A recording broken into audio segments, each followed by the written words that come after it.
जैसे कि डूबते हुए को तिनके का सहारा काफी होता है, इस लाइन का अर्थ अच्छे से समझ गए हैं शायद रिचपाल मिर्धा। जी हाँ, सही सुन रहे हैं आप। हम ऐसा क्यों कह रहे हैं वो आपको आगे का विश्लेषण सुनने के बाद ही समझ में आएगा, क्योंकि रिचपाल मिर्धा जब जब बोलते हैं सुर्खियों का विषय बन जाते हैं, ये तो आप सभी को पता है। तो क्या कहा रिचपाल मिर्धा ने इस बार ऐसा कि राजनीतिक गलियारों में फिर से चर्चाएं होने लगी है रिचपाल मिर्धा और हनुमान बेनीवाल की?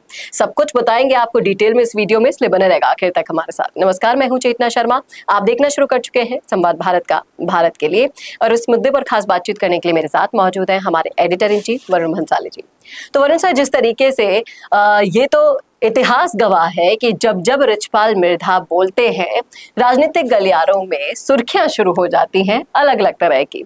इस बार अभी राजस्थान का सबसे बड़ा मुद्दा अगर कोई है तो वो है एसआई भर्ती आंदोलन, जिसे लीड कर रहे हैं हनुमान बेनीवाल।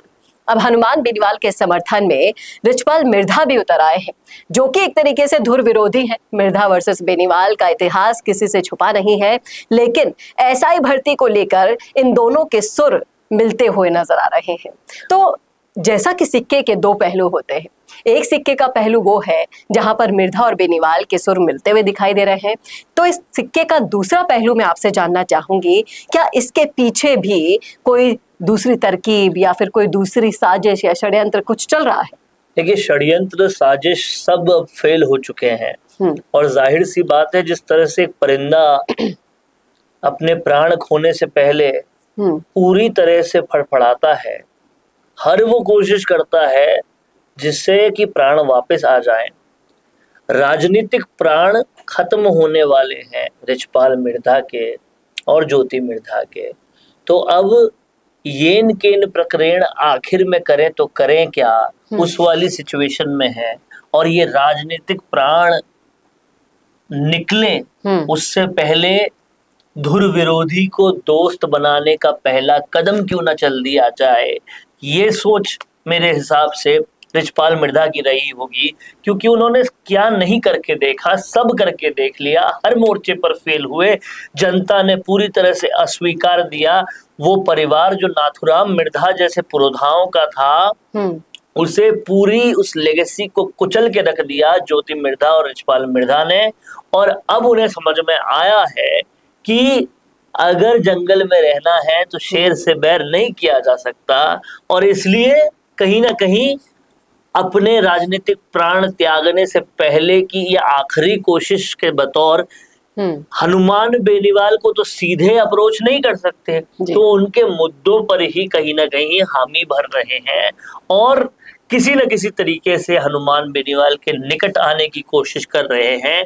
एसआई भर्ती जैसे मुद्दों का कोई लेना देना नहीं है रिचपाल मिर्धा जैसे शख्सियतों के साथ, जिन लोग जो खाते हुए पीते हुए षड्यंत्र पॉलिटिक्स के अलावा कुछ नहीं करते, उनका लेना देना है। अभी ये आखिरी अपॉर्चुनिटी कैसे बेनीवाल के करीब आए इस पर, और उसी के तहत ये अब एसआई भर्ती में अपना पक्ष दे रहे हैं। तो क्या वक्त आ गया है जानी दुश्मनों के दोस्त बनने का, और बेनीवाल का इससे क्या फायदा होगा? तो ये जो रिचपाल मिर्धा है, ये अब कुछ और करना नहीं चाहते, ये बेनीवाल से दोस्ती करना चाहते हैं। और बेनीवाल से दोस्ती करना ये सोचते हैं बहुत आसान है, लेकिन आसान नहीं है। दोस्तों का दोस्त और दुश्मनों का दुश्मन है हनुमान बेनीवाल, और वो जानता है कि दुश्मनी कैसे निभानी है। और जितने जख्म वो खाकर बैठे हैं, उसके बाद तो वैसे भी वो फूक फूक कर कदम रखेंगे राजस्थान के राजनीति में। फूक फूक कर कदम रखेंगे, और कहीं ना कहीं हनुमान बेनीवाल का मिशन, जितने भी सारे मिशन वो टेकअप करके बैठे हैं, उनमें से एक मिशन ये भी है कि कैसे ज्योति मिर्धा और रिचपाल मिर्धा को बीजेपी से किक आउट करना है, और फिर बाद में बीजेपी से गठबंधन आरएलपी करेगी। ये भी उनके मिशन में एक मिशन शामिल है। तो ये रिचपाल मिर्धा अब कहीं के नहीं रहे, ना कांग्रेस के रहे, बीजेपी के भी नहीं रहेंगे, ना खुद की जनता के रहे, कहीं के भी नहीं रहे। और अब इस परिस्थिति में वो हनुमान बेनीवाल के शरण में आना चाहते हैं, और इसलिए वो ये सब कुछ कर रहे हैं। लेकिन हनुमान बेनीवाल को अगर इतना सा भी समझा होता, जाना होता, तो पता चल जाता कि वो दुश्मनी भी उतने ही तन्मयता से निभाते हैं जितनी अच्छी तरह से दोस्ती तन्मयता और शिद्दत से निभाते हैं। तो वो शिद्दत जो है वो दिखाएंगे और ये सारी कोशिशें फिर से एक बार फेल हो जाएगी। हालांकि फेल होना इनकी आदत में हो चुका है, रिचपाल मिर्धा और ज्योति मिर्धा के, तो इनके लिए कोई नई बात नहीं है। दुख तो तब होता है जब कोई एक बार फेल होता है, लेकिन ये लगातार इन्होंने फहरिस्त बना दी है फेल होने की, तो कोई दिक्कत नहीं है। तो आपको नहीं लगता कि ये जो अब रिचपाल मिर्धा की राजनीति का तो देखिए अंत तो वैसे ही हो चुका है, लेकिन अपनी आने वाली भविष्य पीढ़ी के लिए क्या वो कोई एक ऐसी रिचपाल मिर्धा की भविष्य पीढ़ी ही है ज्योति मिर्धा। आप इस बात को समझिए। और उनकी से थोड़ा सा आगे उनकी जो भविष्य पीढ़ी है उनका कोई लेना देना राजनीति से नहीं होगा, क्योंकि वो बेनीवाल को के दुश्मन के तौर पर ही जाने जाएंगे आगे भी। और ये पारिवारिक तरह की दुश्मनी है और इस तरह से ये मिर्धा परिवार की लेगेसी को खत्म करने के गुनहगार बनेंगे दोनों के दोनों, रिचपाल मिर्धा और ज्योति मिर्धा। लेकिन मान लीजिए यहाँ पर दुश्मनी खत्म होके दोस्ती की भी शुरुआत नहीं हो सकता, वो नहीं हो सकता। आप इस बात हो ही नहीं सकता, वो हो ही नहीं सकता। हनुमान बेनीवाल, मैं कह रहा हूं ना कि दुश्मनी निभाते हैं। अब आप कह सकते हैं हनुमान बेनीवाल कभी वसुंधरा राजे के दोस्त बनेंगे, नहीं बन सकते। हनुमान बेनीवाल कभी उमेदाराम के अब दोस्त बनेंगे, नहीं बन सकते। हरीश चौधरी के दोस्त बनेंगे, नहीं बन सकते। तो वो दोस्ती भी चुन के करते हैं और उन्होंने एक साक्षात्कार में कहा भी है कि दोस्त मेरे मैं चुनूंगा और कोई नहीं चुनेगा।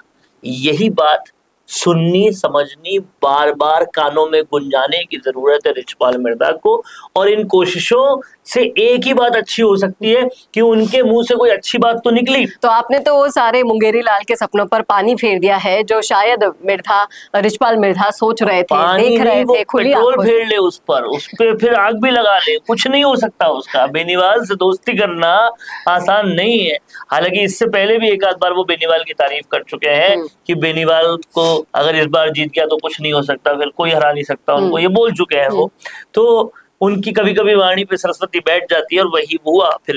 लेकिन अब सीधी सीधी बात है कि रिचपाल मिर्धा का राजनीति में कुछ नहीं हो सकता। चाहे कुछ भी हो जाए, मिर्धा और बेनीवाल परिवार एक नहीं हो सकते। ये दुश्मनी लगातार जारी रहेगी। हालांकि खत्म करने की कोशिश की तारीफ मिर्धा की जनता भी कर रही है, कह रही है। इस वीडियो के कमेंट सेक्शन में अगर आप जाएंगे तो रिचपाल मिर्धा से कह रही है कि जाकर बैठिए तो सही हनुमान बेनीवाल के साथ। अगर आप तारीफ कर रहे हैं तो उस आंदोलन में बैठकर उनका साथ भी दीजिए। अब देखिए अगला कदम उनका क्या होता है, क्या सोचते हैं वो, क्या नहीं सोचते हैं। लेकिन एक बात स्पष्ट है, मिर्धा वर्सेस बेनीवाल का इतिहास जो हम देखते आए हैं वही भविष्य भी दिखाई दे रहा है। इस बात में कोई दो राय नहीं है। लेकिन इस मुद्दे पर अगर आप रखते हैं हमसे अलग कोई राय तो रख दीजिएगा कमेंट बॉक्स में। मैं जानना चाहूंगी कि हमारे दर्शक क्या सोचते हैं।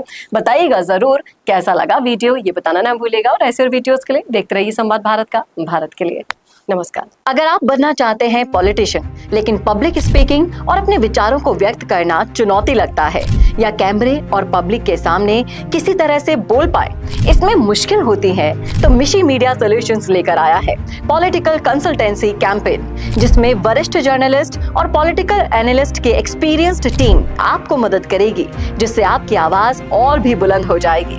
इसमें हम आपके गोल को पूरी तरह से टारगेट करेंगे कि किस तरह से आपको पार्टी पहचाने, आपको उस क्षेत्र के लिए चुने, कैसे सर्वेज में आपका नाम आए, कैसे लोगों के बीच में आपका माहौल बने। ना सिर्फ कंसल्टेंसी हम आपको देंगे बल्कि आपको सारे रास्ते दिखाएंगे और बताएंगे भी, जिससे आप भारत की राजनीति में अच्छे पॉलिटिशियन बनके समाज का सुधार कर सके।